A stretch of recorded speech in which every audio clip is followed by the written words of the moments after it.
एक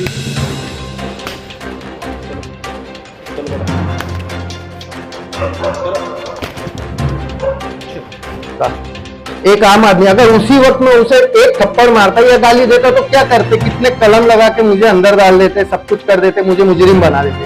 जब रक्षक ही भक्षक बन जाए तो आम आदमी इंसाफ के लिए कहा जाए। मुंबई मुद्दा, हर गली की खबर।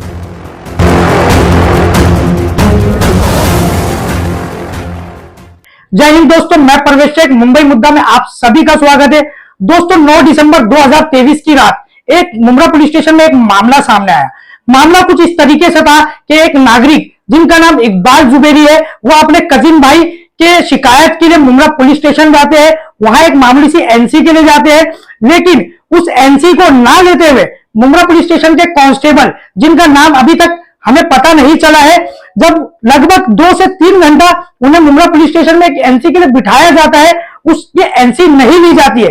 एनसी नहीं लेने का कारण, जब इकबाल जुबेरी जब उन्हें भनक होती है कि मेरे साथ में ये पुलिस वाला कुछ कर सकता है, तो उन्होंने अपना एक स्पाई कैमरा चालू किया और जाकर बाकायदा उस कांस्टेबल से पूछा कि आखिर आप हमारी एनसी क्यों नहीं लेना चाहते। इस बारे में कांस्टेबल ने उनसे ना ही इसका जवाब दिया सही से, बल्कि उठकर धनाधन 3 से 4 थप्पड़ मारना शुरू कर दिया। फिर इसके बाद में इकबाल जुबेरी ने कानूनी कार्रवाई करते हुए एसीपी, डीसीपी और मुंब्रा पुलिस स्टेशन में और कई अन्य जगहों पर भी उस कांस्टेबल के खिलाफ अर्जी दी है। अर्जी में साफ तौर पे उन्होंने बताया है कि जब एक आम नागरिक को मुंब्रा पुलिस स्टेशन जाता है तो किस तरह से वहां पे व्यवहार किया जाता है, और उसी के साथ में जब ये वीडियो हमारे पास में आता है, जिसके बाद वो इंटरव्यू में बताते हैं कि ये मामला किस तरह पेश आया। तो देखिए ये सारा मामला इकबाल जुबेरी की जमानी हमारे इस वीडियो में। हमारे घर में जबरदस्ती औरत घुस गई है, वो निकल नहीं रही है। अरे लेकिन साहब एक बात बताओ, घर में ये भी तो है, हमारा कंप्लीट होता नहीं है। क्यों नहीं होता? वही तो रीजन जानना है साहब मेरे को। दिमाग में था, तुम जाओगे। अरे लेकिन मैं कुछ गलत बोल रहा हूँ, मैं पूछ रहा हूँ आपसे। जाओ तुम जाओ, चलो चलो बेटा चलो चल अब चल। सर क्या नाम है आपका और क्या कहना चाहते हो आप? मेरा नाम इकबाल जुबेरी है। मैंने यहाँ आपको जो बुलाया है, मेरा एक 9 दिसंबर को रात में 11:30 बजे मेरे साथ मुंब्रा पुलिस चौकी में एक इंसिडेंस हुआ था। एक्चुअली मेरे कजिन के घर पे फैमिली मैटर था, उनके कुछ झगड़े हुए थे, तो मैंने उसने मुझे कॉल करके बुलाया था। तो मैं उसके घर पे नहीं गया, तो मैंने डायरेक्टली उसको पुलिस चौकी बुलाया। बोला इधर आ, अपनी सेफ्टी के लिए इधर जो भी है कंप्लेंट लिखा और जो भी है पुलिस अपनी कार्रवाई करेगी, उसके लिए मैंने उसे पुलिस चौकी पे बुलाया। तो 9 बजे के टाइम हम लोग मुंब्रा पुलिस चौकी पहुंचे। वहां पे जो ड्यूटी ऑफिसर थे उनको मैंने अपना जो भी बात थी सब बताया, क्या कंप्लेंट है, किस बारे में है, और कुछ वीडियो फुटेज वगैरह भी थे वो भी बता दिए उनको। तो ड्यूटी ऑफिसर ने हमारी बात सुनकर एक हवलदार कांस्टेबल जो उधर पे बैठा हुआ था उस वक्त ड्यूटी पर लिखने के लिए कंप्लेंट, उससे कहा कि आप इनका कंप्लेंट लिख लो। उसने हमें रुकने के लिए कहा। मैंने उस हवलदार की कंप्लेंट किया हूँ।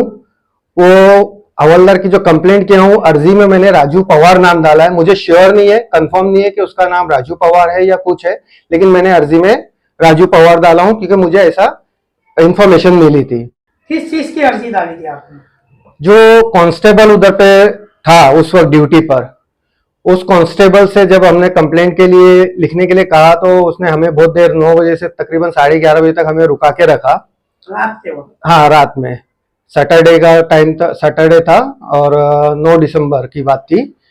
11:30 बजे तक रुका के रखा। उस बीच में एक लेडीज भी आई थी जो गोवंडी की रहने वाली थी। उसके पास 3 महीने का बच्चा था, उसकी भी कुछ फैमिली मैटर था, उसका कंप्लेंट था, उसकी भी कंप्लेंट नहीं लिया और बहुत बदतमीजी से उससे भी बात किया था उस हवलदार ने।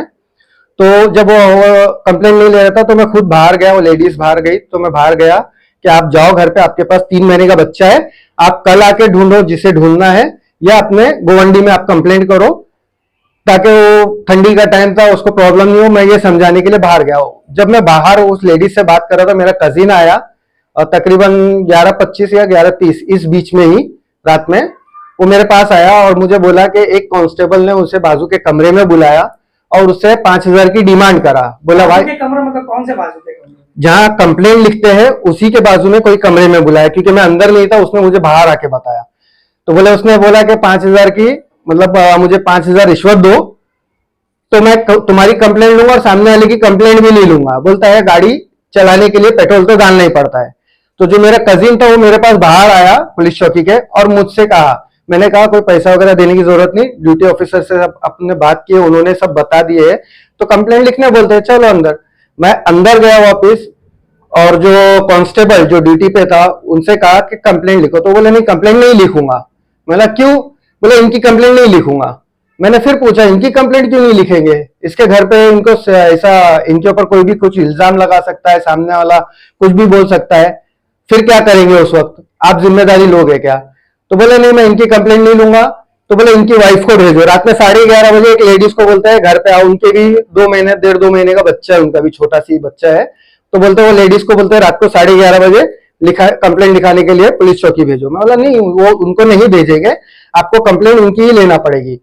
तो बोले नहीं लिखूंगा मैंने रीजन पूछा, जो आप मेरी वीडियो जो मैं अपलोड कर रहा हूं और मैंने प्रूफ के एविडेंस के तौर पे आपने हमें दिया है, हाँ एविडेंस के तौर पे मैंने जो वीडियो सीपी डीसीपी एसीपी और सीनियर ऑफिसर्स के पास तो जमा नहीं हो पाई, बाकी जगह पे मेरी वीडियो मैंने सबमिट किया है एप्लीकेशन के साथ में, वो वीडियो में आपको साफ सुनाई देगा। मैं रीजन पूछ रहा हूं कि आप कंप्लेंट क्यों नहीं लेंगे, उसका रीजन दो। लेकिन जब वो ये सब बहस कर रहे थे उस वक्त मुझे ऐसा एहसास हुआ कि ये कुछ उल्टा सीधा बकने वाला है या उल्टी सीधी कुछ हरकत करने वाला है। मैंने फौरन अपना स्पाई कैमरा चालू कर दिया जिसमें सिर्फ 30 सेकंड का वीडियो रिकॉर्ड हो सका और वो मेन टाइम का 30 सेकंड का वीडियो ही रिकॉर्ड हुआ, जिसमें मैंने उससे पूछा कि मुझे कंप्लेंट आप क्यों नहीं लिखेंगे, मुझे रीजन बताओ।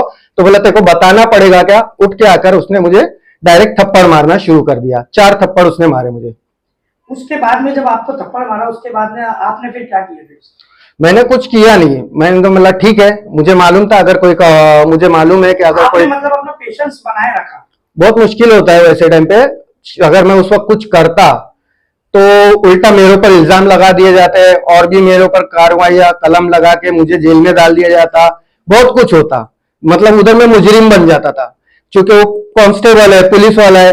अब मुझे ये देखना है कि एक आम आदमी, जब मेरा वीडियो बनाने का मेन रीजन भी यही है कि एक आम आदमी जब पुलिस चौकी में जाता है उसकी कंप्लेंट अगर नहीं लिखी जाती है तो कांस्टेबल के साथ क्या होता है, जबकि कानून आम आदमी के लिए भी वही है और एक पुलिस वाले के लिए भी वही है। जबकि देखा जाए तो पुलिस वाला ज्यादा रिस्पॉन्सिबल होता है क्योंकि उनको वर्दी इसीलिए दी जाती है कि आम जनता के लिए जो कानून जो लॉ है उसको मेंटेन करे, सही से जनता को सेफ्टी देवे। एक पब्लिक और पुलिस का रिलेशन फ्रेंडली होना चाहिए। लेकिन ये क्रिमिनल माइंड टाइप के जो कांस्टेबल होते हैं जो घूस भी मांगते हैं और पता नहीं वर्दी को क्या समझते हैं, दादागिरी, जबकि ये पब्लिक सर्वेंट है, इनको तो किसी को मारने का ऑर्डर भी नहीं है विदाउट परमिशन। अपनी सेफ्टी या कुछ रीजन कंडीशंस है, उन कंडीशंस के अलावा किसी कंडीशन में किसी को हाथ लगाने का भी अलाउड नहीं है। मुझे सबसे ज्यादा तकलीफ ये हुई विदाउट रीजन, मैंने ना कोई आड़ी टेढ़ी बात किया, मैं सर बोल रहा था, दादा दादा बोल रहा था विदाउट रीजन के। इस बंदे से मैंने सिर्फ इतना पूछा कि कंप्लेंट नहीं लिखने का मुझे रीजन बता दीजिए, जो कि आपका राइट है। बिल्कुल कंप्लेंट नहीं लिखता है, अगर कोई कांस्टेबल या कोई सीनियर भी अगर कंप्लेंट नहीं लिखता है तो आप उसके ऊपर अधिकारी के पास जाके अपनी कंप्लेंट, अपनी बात रख सकते हैं और अपनी कंप्लेंट दर्ज करवा सकते हैं। मैंने उसी हिसाब से, मुझे ये मालूम था अगर ये नहीं लिखते हैं तो मैं सीनियर के पास जाके बात करूंगा। लेकिन जब मैंने उनसे 2 से 3 बार ये सवाल करा कि आप कंप्लेंट क्यों नहीं लिखेंगे, मुझे रीजन बताओ, तो उसको गुस्सा आया या गुस्से में था ही ऑलरेडी। 9 बजे से उसके जो वहां पे जो सीसीटीवी फुटेज आप देखोगे 9 बजे से 11:30 के बीच में, उसमें 2-3 ऐसे मैटर हुए जिसमें इसका बिहेव देखिएगा कि बहुत बदतमीजी से लोगों से बात कर रहा है, किसी की इज्जत के बारे में कुछ भी बोल दे रहा है। अगर वहां साउंड होगा कैमरे में, वीडियो फुटेज के साथ उसका साउंड होगा तो उसमें हर बात क्लियर हो जाएगी, मुझे बताने की भी जरूरत नहीं, मैं तो बहुत कम बता रहा हूँ, बहुत कुछ है उस वीडियो में। आपने जो अर्जी दी है उसमें मतलब सीसीटीवी फुटेज वगैरह कुछ डिमांड वगैरह ऐसा कुछ किया है? हाँ, मैंने सीसीटीवी का डिमांड तो नहीं किया, लेकिन जो मेरे पास जो स्पाई कैमरे से मैंने वीडियो रिकॉर्डिंग किया था उसको पेन ड्राइव में कॉपी करके मैंने एविडेंस के तौर पे मेरे एप्लीकेशन के साथ में मैंने डिस्पैच किया है। और उसमें यह लिखा है कि आप अपना पुलिस चौकी का जो पुलिस स्टेशन है उसका सीसीटीवी कैमरा फुटेज भी चेक कर सकते हैं। तो फिर आपकी कंप्लेंट ली गई या नहीं? कंप्लेंट तो अभी मैंने 2 दिन पहले ही डाला हूं, अभी तक मुझे कोई कॉल वगैरह कुछ आया नहीं है। नहीं, आप जो कंप्लेंट देने के लिए गए थे वो कंप्लेंट आपकी मुमरा पुलिस स्टेशन ने ली या नहीं, जो एनसी के लिए आप गए थे? जिस एनसी के लिए मैं गया था तो उसके दूसरे दिन तो मैं गया नहीं, वो कंप्लेंट उस वक्त नहीं लिया था उस कांस्टेबल ने। उसके दूसरे दिन कंप्लेंट हुई थी। अब वो कांस्टेबल था या किस तरीके से हुई थी वो तो दूसरे लोग गए थे, तो उस वक्त तो बात हुई थी, वो अलग मैटर हो गया। लेकिन जो मेरा मैटर था वो मैंने डिस्पैच किया है, कंप्लेंट किया है। इस लेटर में आपने प्रशासन से क्या मांग की?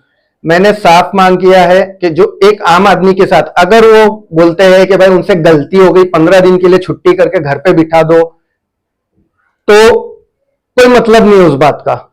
एक आम आदमी अगर उसी वक्त में उसे एक थप्पड़ मारता या गाली देता तो क्या करते, कितने कलम लगा के मुझे अंदर डाल देते, सब कुछ कर देते, मुझे मुजरिम बना देते। तो मेरी डिमांड यही है कि उस हवलदार को, उस कांस्टेबल को परमानेंटली डिसमिस करना चाहिए और जो सजा है कानून के हिसाब से वो सजा देना चाहिए। अगर वो सजा नहीं मिलती है, मुझे नहीं लगता है कि मेरे साथ पूरी तरह से इंसाफ हुआ है, या जो भी कानूनी था एक तरीका है, सिस्टम है जिसमें जो लिखा है कि उसकी जो सजा है वो उसको मिली। अगर मुझे नहीं लगता कि नहीं मिली तो मैं मैजिस्ट्रेट के पास जाऊंगा, आगे जाके कोर्ट में भी केस करूंगा।